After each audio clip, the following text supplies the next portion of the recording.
Health benefits of Sambong leaves. A very popular Philippine herbal flowering plant used as medicine to treat wounds and cuts, rheumatism, anti-diarrhea, anti-spasms, cold and coughs. It is also used for infected wounds, respiratory infections and stomach pains. Sambong is very popular among people with kidney problems because of its diuretic qualities. Is Sambong good for cough? Sambong is an aromatic shrub long used in Philippine traditional medicine as a treatment for fever, cough, headache, boils, abdominal pain and gaseous distension.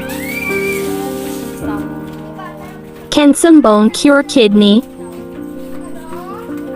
A herbal medicine that is clinically proven to dissolve kidney stones and reduce size and number of urinary tract stones.